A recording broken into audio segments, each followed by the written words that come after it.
एक जंगल में दो बकरियां रहती थीं। वो दोनों जंगल के अलग हिस्सों में घास खाती थीं। उस जंगल में एक नदी भी बहती थी, जिसके बीच में एक बहुत ही कम चौड़ा पुल था। इस पुल से एक समय में केवल एक ही जानवर गुजर सकता था।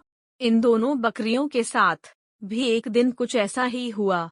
एक दिन घास चरते चरते दोनों बकरियां नदी तक आ पहुंची। ये दोनों नदी पार करके जंगल के दूसरे हिस्से में जाना चाहती थीं। अब एक ही समय पर दोनों बकरियां नदी के पुल पर थीं। पुल की चौड़ाई कम होने के कारण इस पुल से केवल एक ही बकरी एक बार में गुजर सकती थी, लेकिन दोनों में से कोई भी पीछे हटने को तैयार नहीं था। इस पर एक बकरी ने कहा, सुनो, मुझे पहले जाने दो, तुम मेरे बाद पुल पार कर लेना। वहीं दूसरी बकरी ने जवाब दिया, नहीं, पहले मुझे पुल पार करने दो, उसके बाद तुम पुल पार कर लेना। यह बोलते बोलते दोनों बकरियां पुल के बीच तक जा पहुंची। दोनों एक दूसरे की बात से सहमत नहीं थीं। अब बकरियों के बीच तू मैं शुरू हो गई।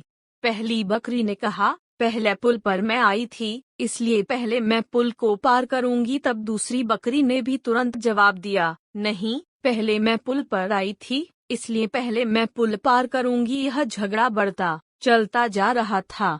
इन दोनों बकरियों को बिल्कुल भी याद नहीं रहा कि वह कितने कम चौड़े पुल पर खड़ी हैं। दोनों बकरियां लड़ते लड़ते अचानक से नदी में गिर गईं। नदी बहुत गहरी थी और उसका बहाव भी तेज था, जिस कारण दोनों बकरियां उस नदी में बहकर मर गईं। कहानी से सीख, झगड़े से कभी किसी समस्या का हल नहीं निकलता, उल्टा इससे सभी का नुकसान होता है। इसलिए ऐसी अवस्था में शांत दिमाग से काम लेना चाहिए।